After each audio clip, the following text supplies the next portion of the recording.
ధూళినైన నన్ను దూతగా నిలిపావు, ఎన్నిక లేని నన్ను ఏలికగా చేశావు. ధూళినైన నన్ను దూతగా నిలిపావు, ఎన్నిక లేని నన్ను ఏలికగా చేశావు. భూమి విరిగి ఫలమిచ్చెను, మేఘమిరిగి వర్షమొచ్చెను, రొట్టె విరిగి వృద్ధి చెందెను, నన్ను విరిచి వాడుకోమయ్యా.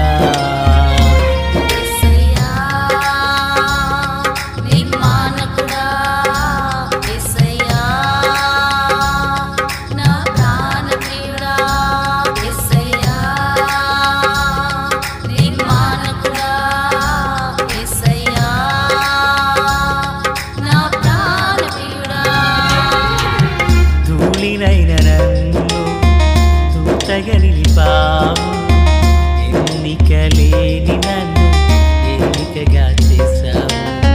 ధూళినైన నన్ను దూతగా నిలిపావు, ఎన్నిక లేని నన్ను ఏలికగా చేశావు. ప్రభు అయినటువంటి యేసుక్రీస్తు వారి పరిశుద్ధమైన నామంలో తండ్రి అయిన దేవాది దేవునికి నిత్యము స్తుతియు స్తోత్రములు, మహిమయు ఘనతయు ప్రభావములు యుగయుగములు ప్రభునకే చెల్లునుగాక. ఆత్మీయులారా, బాగున్నారు కదూ? దేవుని మహాకృపను బట్టి మరో పర్యాయం మనం ఎలాగున ప్రభువును స్తుతించే కృపా భాగ్యం మహాదేవుడు మనకు దయచేసి ఉన్నారు. దయగలిగిన ఆయన ఆత్మచేత సమభూమి గల దేశమున ప్రభువు మనలను నడిపించునుగాక. ఆమెన్. ఆత్మీయులారా, బాగున్నారు కదా? నేటి దినాన మనకు మందిరంలో అభిషేక స్వస్థత ఆరాధన జరుగుచున్నది. దీనిలో మరి దేవుని పిల్లలుగా మనమందరం కలిసి పాల్గొందాం. గడిచిన మాసం అంతటిలో కాచి కాపాడిన మహాదేవుడు ఈ నెలలో కూడా తన ఉన్నతమైన కృపను కనికరమును వెల్లడి చేసి మేలు చేత నడిపించాలని ప్రార్థన ఆత్మతో నిండుకున్న వారమై ఈ మాసాన్ని ఎదుర్కొందాం. అలాగుననే తెలియని వారికి కూడికను గురించి పరిచయం చేయండి. ఈ దినాన శ్రేష్టమైన వర్తమానాన్ని మనకు అందించుటకు మరి చాలా సుదూర ప్రాంతం నుంచి ఆత్మీయ కుటుంబం వచ్చుచున్నారు. సిద్ధపడండి. ప్రభు కృప అందరికీ తోడైండునుగాక. ఆరాధన అనంతరం అందరికీ ప్రేమ విందుంటుంది. సిద్ధపడదాం. ప్రియులారా, నేటి దిన వాక్య ధ్యానం కొరకైనటువంటి భాగము నిర్గమాకాండము 26వ అధ్యాయము 16వ వచనం నుండి కొన్ని వచనాలను మనం ధ్యానం చేయబోతున్నాం. పిల్లల చివరి వరకు 16 నుండి దగ్గరగా 37 వరకు ఒకే సందర్భాన్ని గురించి రాయబడింది. అయితే నేను 19వ వాక్యాన్ని చదువుచున్నాను, శ్రద్ధగా విందాం. మరియు ఒక్కొక్క పలక క్రింద దాని 2 కుసులకు 2 దిమ్మలను, ఆ 20 పలుకల క్రింద 40 వెండి దిమ్మలను చేయవలెను. ప్రార్థన. తండ్రి దేవా, స్తోత్రాలు. చదువుబడి ఉన్న వాక్యం మీది. వినుచున్నవారు మీ దాసుడనైన నన్ను పూర్ణముగా మరుగు చేసి దైవస్వరమును వినిపింపచేయండి. రాకడ కొరకు, రాజ్యం కొరకు సిద్ధం చేయండి. సియోనులో నుండి మీ కృపాహస్తం మందరికి తోడయుండును గాక. మేలు చేత నడిపించమని, దీవెన ఆశీర్వాదము దయచేయమని యేసయ్య నామమున ఆమేన్. ప్రియులారా, బాగున్నారు కదా? ఈరోజు మనము దిమ్మలను గూర్చి నేర్చుకొనబోతున్నాం. ప్రత్యక్షపు గుడారము అది 3 భాగాలని, ఆవరణము, పరిశుద్ధ స్థలము, అతి పరిశుద్ధ స్థలం అని మనకు తెలుసు. ఈ పరిశుద్ధ స్థలంలో అతి పరిశుద్ధ స్థలము అనున్నది నిన్నటి దినాన దానికి తెరలు కప్పబడ్డాయని విన్నాం. ఆవరణములో స్తంభములకు మధ్య తెరలున్నాయని విన్నాం. అయితే ఈ పరిశుద్ధ స్థలమును గుడారముగా మలిచినప్పుడు దానికి చుట్టూరా కొన్ని తుమ్మకర్రతో పలకలు తయారు చేసినట్లుగా చూస్తున్నాం. చూడండి 16వ వచనం. పలక పొడుగు 10 మూరలు, పలక వెడల్పు 3.5 ఉండవలెను. ప్రతి పలకలో ఒకదానికొకటి సరి అయిన 2 కుసులు ఉండవలెను. అట్లు మందిరపు పలకలన్నిటికీ చేసి పెట్టవలెను. 20 పలకలు కుడివైపున దక్షిణ దిక్కున మందిరమునకు పలకలను చేయవలెను. మరియు ఒక్కొక్క పలక క్రింద దాని 2 కుసులకు 2 దిమ్మలను, ఆ 20 పలకల క్రింద 40 వెండి దిమ్మలను చేయవలెను. ప్రియులారా, వింటున్నారా?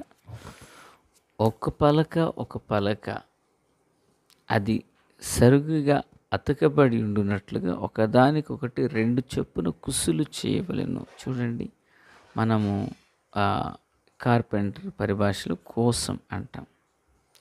పామిడిచిన కోసం కాదండి. కోసం అంటే ఒక కర్ర అది అతకబడి ఉన్నట్లుగా ఒకదానికి హోల్ చేసి విడిచిపెడతారన్నమాట. దాన్ని కోసం అంటారు. ఈ బైబిల్ భాషలో దాన్ని కుసులు అన్నారు. ఇక తర్వాత ఈ పలకలు అరణ్య భూమిలో ఒకదానికొకటి అతుక్కుబడి ఉన్నాయి, కానీ అవి నిలవాలి కదా. సో అవి నిలవాలి అనుకున్నప్పుడు తప్పకుండా వాటికి ఏం కావాలంటే క్రింద దానిని నిలపగలిగిన ఎత్తడి దిమ్మలు ఉండాలి. చూడండి, కర్రను లేక చెక్కను భూమిలో నిలబెడితే కింద భాగం అనేది తినేస్తుంది. కనుక అలాగ తినకుండా ఉండాలంటే ఆ తుమ్మకర్రను ఎత్తడి దిమ్మలు చేసి ఆ ఎత్తడి దిమ్మ మీద ఈ చెక్కను నిలుచుండబెట్టారు. దేవునికి స్తోత్రం. ప్రియులారా, మరి గుడారం యొక్క ఆరంభాన్ని మనం చూసినప్పుడు తుమ్మకర్ర యేసు యొక్క మానవత్వాన్ని సూచిస్తుంది అని మనం విన్నాం. తుమ్మ చెట్టు అరణ్యంలో ఎదిగేటువంటిది అని మనకు తెలుసు. దీనితో పలకలను తయారు చేసి ఈ పలకలను అరణ్య భూమిలో ఎత్తడి దిమ్మల మీద నిలవబెట్టారు. దేవునికి స్తోత్రం. ప్రియులారా, ఇదే తుమ్మకర్ర మన యొక్క మానవతా స్వభావాన్ని బయలుపరుస్తుంది. ఎందుకంటే తుమ్మ చెట్టు అనేది ముళ్ళు కలిగిన చెట్టు. 2, తుమ్మ చెట్టును ఎవ్వరూ స్వీకరించరు, అందరూ దాన్ని తృణీకరిస్తారు కదా. అలాగుననే ఈరోజు మనుషునిగా నా మాటలు కానీ మీ మాటలు కానీ ఇతరులను కట్టేదానికంటే ఇతరులు బాగా మాటల ద్వారా నొప్పించి పొడిచినటువంటి విధానాలు ఎక్కువ ఉంటాయి మనకి. సో కనుక ఈ యొక్క తుమ్మకర్ర పలకలుగా చేయబడి ఈ పలుక మరో పలక కలిసి నిలవబడాలంటే ఒకదానికొకటి కుసులుగా ఉండాలి. అంటే ఒక మనుషుడు మరొక మనుషుడు దేవుని యొక్క కృపయందు నిలవాలంటే ఐక్యత అనేది చాలా ప్రాముఖ్యం. ఐక్యత. ఒక పలక మరొక పలక కలిసి నిలవాలంటే ఐక్యత. ఈరోజు ఐక్యత ఉండిన చోటనే ఆశీర్వాదం అనేది ఉంటుంది అన్న సంగతి మనకు తెలుసు. లేఖనాలు ఎన్నో తెలుస్తున్నాయి కానీ ఉండలేకపోతున్నాం. కుటుంబాల్లో ఐక్యత లోపించింది, భార్యాభర్తల మధ్యన ఐక్యత లోపించింది, అన్నదమ్ముల మధ్యన ఐక్యత లోపించింది. ఎక్కడైతే ఐక్యత అనేది ఉంటుందో అక్కడ ఒక పలక మరొక పలక కలిసి నిలవబడే